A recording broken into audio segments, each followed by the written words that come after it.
Halo semuanya, pada kesempatan hari ini kita bertemu lagi untuk mempelajari bab selanjutnya, yaitu komunikasi sinkron dan asinkron dalam jaringan. Oke, kita masuk ke komunikasi daring atau dalam jaringan.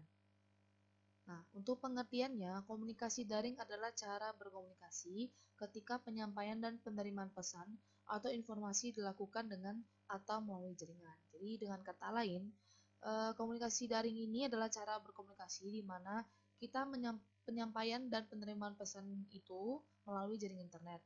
Misalnya, kita bertelepon menggunakan voice call di WhatsApp atau di Line.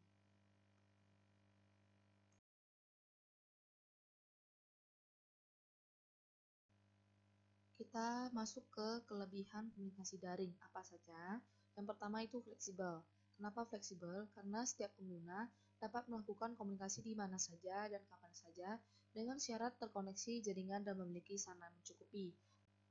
Nah, contohnya itu text chat dan video call melalui Line. Kamu mau video call dengan temanmu, itu bisa melakukan dengan aplikasi Line atau juga dengan aplikasi WhatsApp, Skype, dan Facebook. Kelebihan yang kedua yaitu efisiensi waktu dan biaya.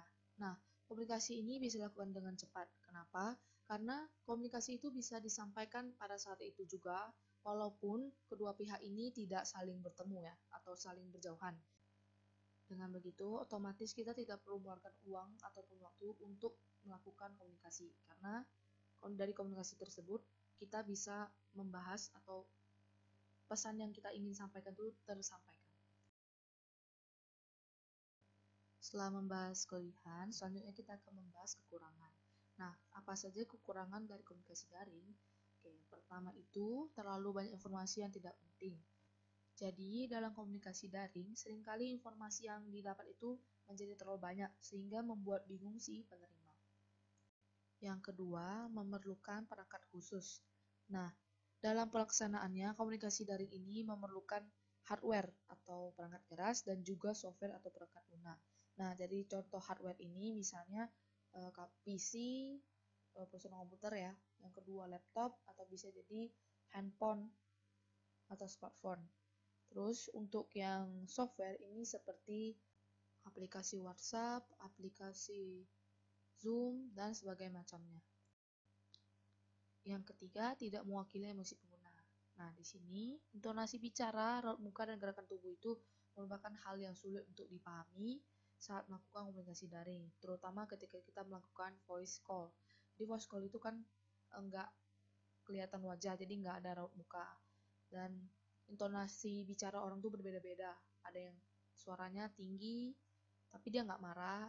Maka dari itu kita jadinya sulit saat melakukan komunikasi daring.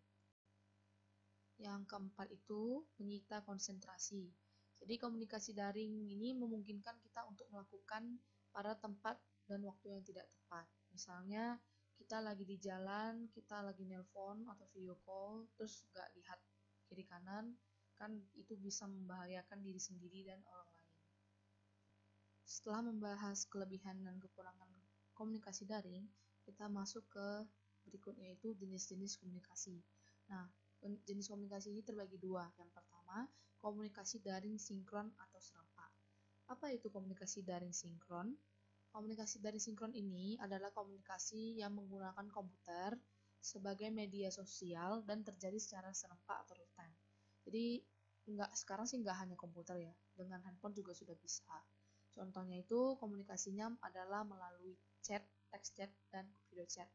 Jadi kalau text chat ini bisa kita bilang contohnya itu WhatsApp, BBM, terus juga ada Line, KakaoTalk, dan lain-lain. Sedangkan untuk yang video chat ini kita bisa pakai Zoom, FaceTime, Skype, Viber, Tango, dan lainnya. Dan selanjutnya komunikasi daring asinkron atau tidak serempak. Apa itu?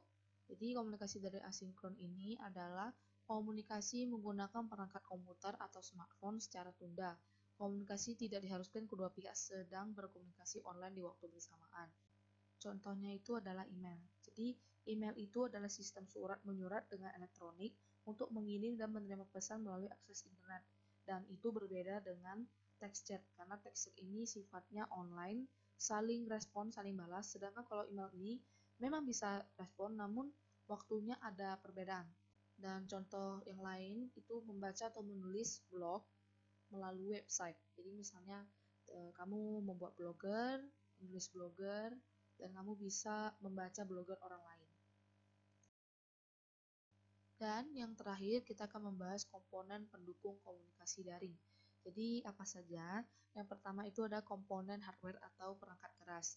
Jadi kalau kita mau melakukan daring ini dari sisi perangkat keras atau hardware itu kita membutuhkan setidaknya satu unit komputer atau laptop atau HP untuk dasar berkomunikasi daring. Dan juga untuk pendukungnya yang audio itu bisa dengan headset atau mic atau speaker serta koneksi internet.